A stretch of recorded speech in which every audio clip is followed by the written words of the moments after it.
Baik, Assalamualaikum warahmatullahi wabarakatuh. Waalaikumsalam warahmatullahi wabarakatuh. Di sini saya akan bertanya, bagaimana Ibu mendefinisikan profesionalisme dalam konteks peran sebagai seorang pendidik? Profesionalisme sebagai pendidik berarti ya. Itu minimal untuk seorang pendidik itu harus memiliki komitmen kepada anak didiknya serta dalam proses pembelajarannya juga. Jadi kita itu harus menguasai bahan ajar yang akan diberikan kepada murid. Setelah itu kita juga harus bertanggung jawab terhadap hasil akhirnya melalui evaluasi-evaluasi seperti ya soal pengayaan atau mungkin misalnya kuis selama sebelum penutupan itu. Nah itu bisa juga diimbangi dengan kegiatan refleksi. Kegiatan refleksi itu biasanya meningkatkan apa ya eh, kemampuan anak untuk menyampaikan itunya pendapatnya tentang pembelajaran yang sudah dilaksanakan. Nah, pertanyaan kedua, apa saja kompetensi yang menurut Ibu wajib dimiliki oleh seorang guru profesional? Kompetensi yang wajib dimiliki ya oleh seorang guru profesional itu setahu saya ada 4 yang paling utama. Yang pertama itu kompetensi pedagogik, yang kedua itu kompetensi kepribadian, kompetensi sosial, sama kompetensi profesionalisme. Jadi kalau untuk kompetensi yang pedagogik itu berkaitan dengan karakter anak selama proses pembelajaran. Jadi kita sebagai guru itu wajib untuk memantau seperti apa karakteristik anak ini supaya kita bisa membuat modul ajar itu yang sesuai dengan karakter anak tersebut. Apakah anak ini lebih mampu di audiovisual atau mungkin dia lebih mampu di scanning, skimming dan sebagainya. Jadi seperti itu.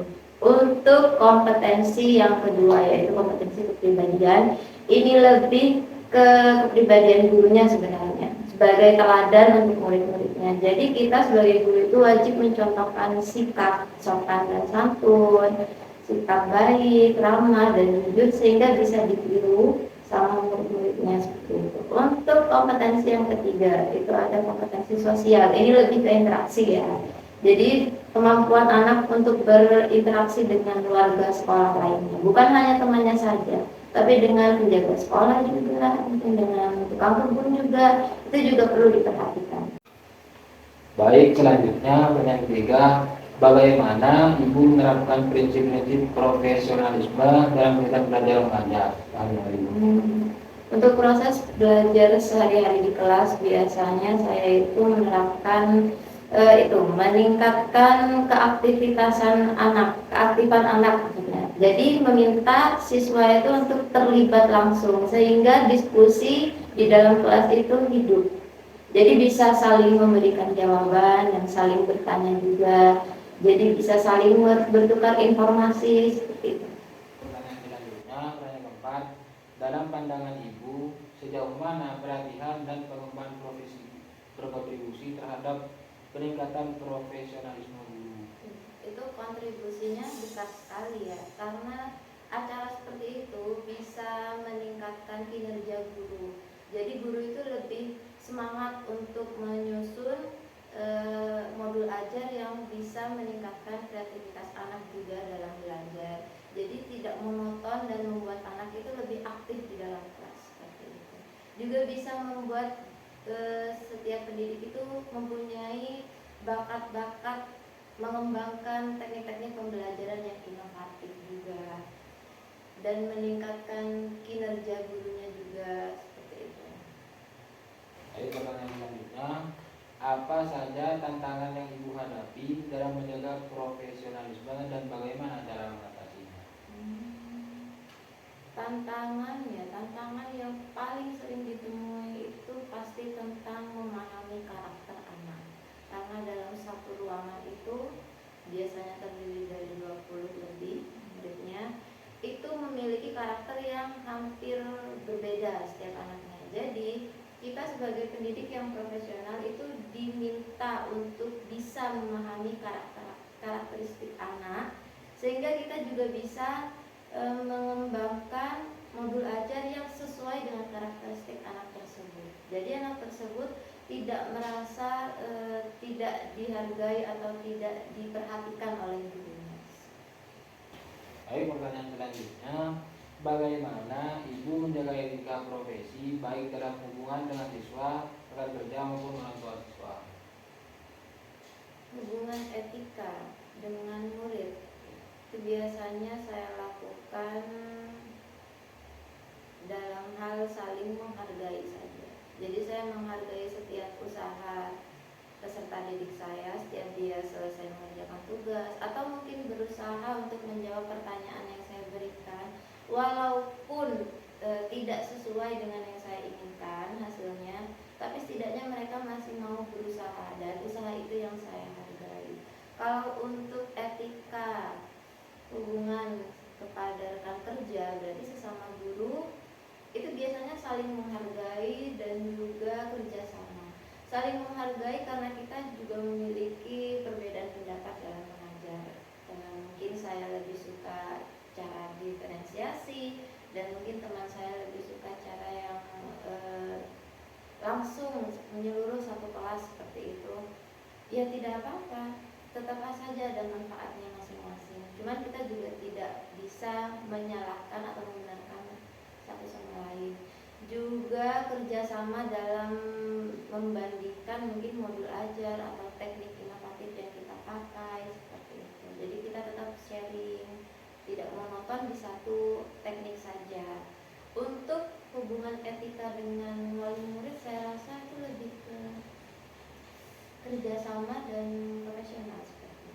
Kerjasama dalam hal kita tetap mengontrol anak kan tidak bisa untuk belajar di sekolah saja. Pasti di rumah juga harus mengulang pelajaran supaya pelajaran itu benar-benar terserap oleh peserta didik. Makanya kita koordinasi sama orang tua, kita bilang untuk mengulang pelajaran ini yang tadi telah dilakukan di sekolah. Setelah itu menjaga hubungan tetap profesional dengan tidak membahas ke yang lebih pribadi lagi. Jadi stop cukup di pelajaran saja. Baik, pertanyaan selanjutnya, apakah ibu mengikuti kegiatan pengembangan diri seperti seminar, workshop, atau komunitas belajar? Jika iya, bagaimana pengaruhnya terhadap profesionalisme ibu? Saya lebih sering mengikuti yang seminar, itu pun yang online. Jadi mengikuti webinar-webinar. Untuk workshop kalau ada waktu luang biasanya. Karena saya wali kelas, jadi saya tidak bisa sering-sering untuk meninggalkan kelas untuk workshop ya. Untuk hasilnya itu lumayan, bisa meningkatkan kreativitas kita, bisa menciptakan atau bertukar teknik-teknik inovatif dalam mengajar, dalam mengembangkan ya seperti perangkat ajar, juga bisa menambah wawasan mungkin dalam suatu materi dan bisa membuat semacam penguasaan antara materi dengan menggabungkannya dengan teknologi. Jadi seperti itu, seperti aplikasi-aplikasi, membuat aplikasi yang bisa mengajak anak-anak untuk semangat belajar. Itu hasil yang paling nyata. Baik, pertanyaan selanjutnya, bagaimana ibu menyikapi perubahan kebijakan pendidikan atau kurikulum dalam konteks profesionalisme? Menyikapi perubahan kebijakan atau kurikulum yang lebih dirasakan sepertinya perubahan kurikulum. Untuk perubahan kurikulum ya kuncinya cuma dua, positif dan adaptif. Kalau kita sudah negatif thinking duluan, tidak bisa dilaksanakan. Makanya kita harus positif, harus mau untuk menerima perubahan itu dan juga harus mencari tahu tujuan kenapa berubah. Habis itu mencari tahu konteksnya, isinya, tentunya dari sumber yang terpercaya. Lalu kita bisa menerapkannya secara adaptif di dalam kelas sambil terus mengevaluasi apakah ini sudah benar caranya atau tidak. Seperti itu. Baik, pertanyaan selanjutnya, apa indikator yang ibu gunakan untuk mengevaluasi profesionalitas diri sebagai seorang guru? Untuk indikator itu sendiri saya tetap berpanduan kepada 4 kompetensi yang tadi sudah dibahas, yaitu yang kompetensi pedagogik,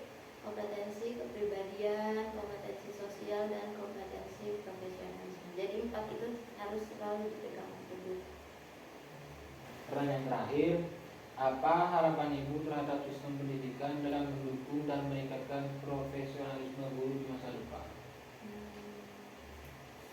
Harapannya ya, sebenarnya ada 3 harapan yang ini sering sekali saya bayangkan ya. Jadi yang pertama itu bisa mengakses teknologi terhadap pendidikan. Jadi kita tidak monoton terhadap buku atau teks saja, kita juga bisa memadukan teknologi seperti Canva mungkin. Tapi Canva itu berbayar ya, dan itu mahal. Jadi saya harap pemerintah bisa menggratiskan Canva, aplikasi Canva. Terus juga lingkungan belajar yang relevan, kurikulum juga harus relevan sehingga bisa menciptakan metode-metode yang nyaman gitu, metode-metode yang bisa meningkatkan